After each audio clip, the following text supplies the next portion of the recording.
Welcome back to AutoBig8, the channel where we dive deep into cutting-edge military technology, defense innovations, and the most powerful machines shaping the future of warfare. If you're passionate about air defense systems, drones, and the high-stakes chess game of modern combat, you're in the right place. Don't forget to hit that like button, subscribe, and turn on notifications so you never miss an episode.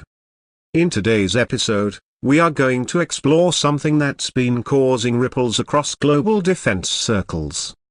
We're talking about the S-400 Triumph air defense system and how it was recently used to intercept and destroy a fast-moving, low-flying FPV drone during Exercise Protocol 244, or EP-244.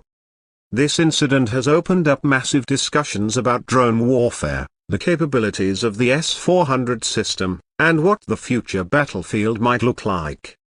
We'll break it all down for you, from the tech specs to the tactical implications and, yes, even the estimated cost. Let's get into it. To understand the full scope of the event, we need to first look at the basics.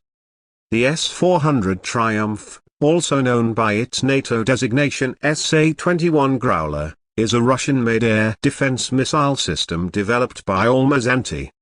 It was introduced in 2007 and has since become a major component of Russia's integrated air defense network.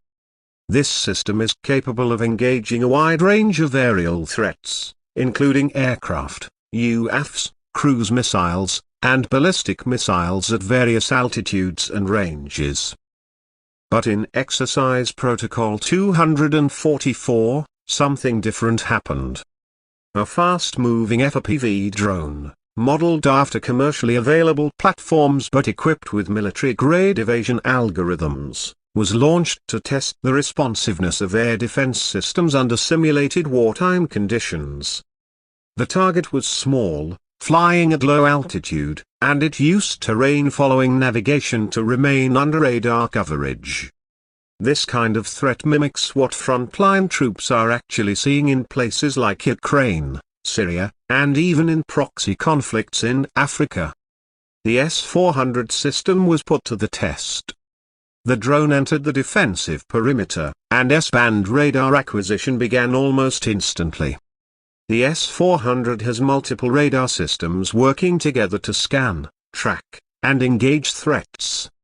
The 91N6E Big Bird radar detected the target at approximately 34 kilometers out. The engagement radar, 92N6E Gravestone, took over for high-precision tracking. This is where it gets interesting. The drone was deliberately flown erratically, making unpredictable maneuvers, with onboard jamming payloads to confuse targeting. But the S-400 responded by locking onto the drone with high-speed digital signal processing. A 9M96E2 missile was chosen for interception. Unlike the larger 40N6E missile, which is used for high-altitude and long-range targets, the 9M96E2 is designed for maneuverable and low RCS targets like drones and cruise missiles. The missile was launched from the Transporter Erector launcher, and in less than 14 seconds, it had reached the drone. A proximity fuse was used to ensure detonation even if the missile didn't strike the drone directly.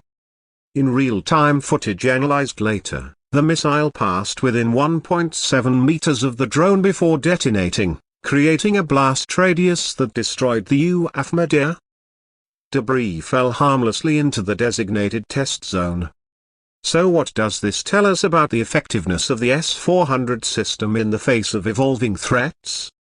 First, we need to acknowledge that FPV drones have become a serious concern. These are often used in swarm attacks, kamikaze missions, or even reconnaissance. They're cheap, fast, and in some cases, expendable. The ability of the S-400 to accurately detect and engage such a small and agile platform shows that the system is more adaptable than previously thought. Secondly, The integration of electronic warfare and AI in drones means that traditional radar-guided missile systems must continuously evolve.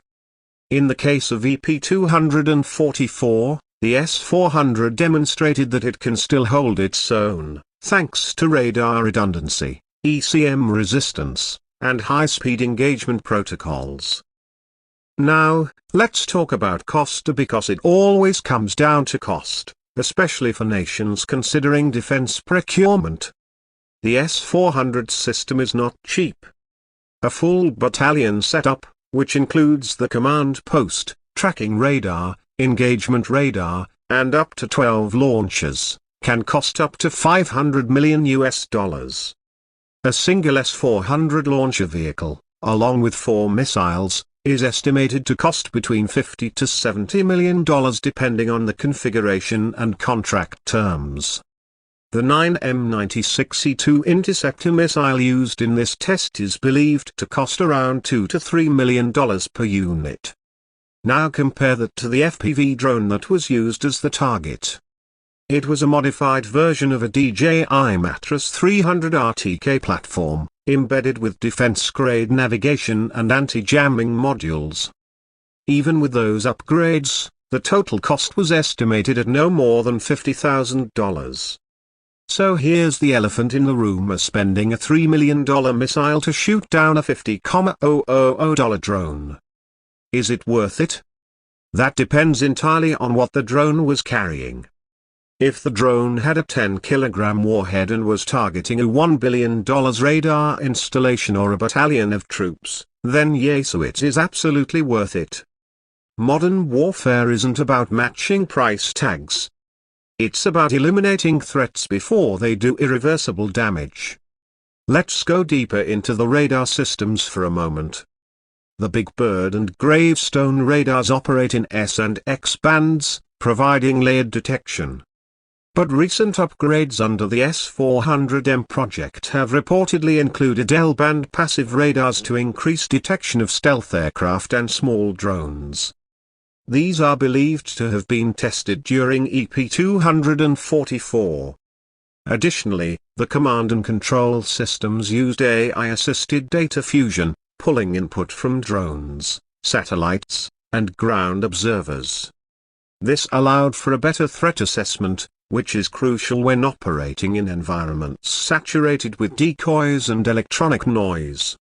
Analysts believe this test might have been Russia's response to recent successful Ukrainian drone strikes on advanced systems like the Panzer S-1 and the S-300. The S-400's performance in EP-244 is being touted as a statement of capability that even high-speed FPV drones equipped with jammers are not safe from this system. Western military observers had mixed reactions. Some pointed out that in a real battlefield scenario, it's highly unlikely that a single FPV drone would be used. Swarm tactics would be deployed instead, forcing systems like the S-400 to expend multiple expensive missiles or rely on integrated short-range systems like the Panzer or M2 to pick off smaller threats. This brings up the concept of defense layering. A single missile system cannot handle all threats. That's why in modern integrated defense networks, the S-400 is supported by other assets like electronic warfare units, jammers, decoy launchers, and even laser systems. Russia, China, and NATO countries are all racing to develop directed energy weapons that could shoot down drones at a fraction of the cost of missiles. In fact, some military experts argue that we may be entering the last decade of missile-based interception. As drone threats multiply and become more affordable, the economics of missile defense become unsustainable. But until laser and microwave weapons are fully operational and combat-proven, systems like the S-400 will continue to serve as the last line of defense against both cheap and strategic threats. We also have to look at the geopolitical impact. Countries like India, Turkey, and China have either purchased or shown strong interest in the S-400 system. Tests like EP-244 serve not just as military exercises but also as demonstrations for foreign buyers. Every successful interception is a commercial picture, a proof of concept. So, what's the takeaway from all of this? First, the S-400 is still a potent force on the battlefield, capable of engaging a wide range of aerial threats, including fast and evasive FPV drones. Second, modern warfare is shifting rapidly, and systems that can't adapt to new threats will be left behind. Finally, while the economics of drone interception may seem questionable on paper, the strategic value of neutralizing a threat before it hits its target makes it worthwhile, especially when lives or critical assets are on the line. Before we wrap up, let's talk about what's coming next. Rumors are circulating about an even more advanced version of the S-400, potentially called the S-500 Lite, which will specialize in drone swarms, hypersonic gliders, and even space-based threats. We're keeping our eyes on those developments, and we'll be bringing you full coverage as more information becomes available. Thanks for watching today's deep dive into the S-400 air defense system targeting an FPV drone during exercise EP-244. If you found this video insightful, make sure to hit that like button, leave a comment with your thoughts, and don't forget to subscribe for more expert analysis and cutting-edge military tech breakdowns. This is Auto Big 8, where machines meet strategy. Stay alert. Stay informed. See you in the next one.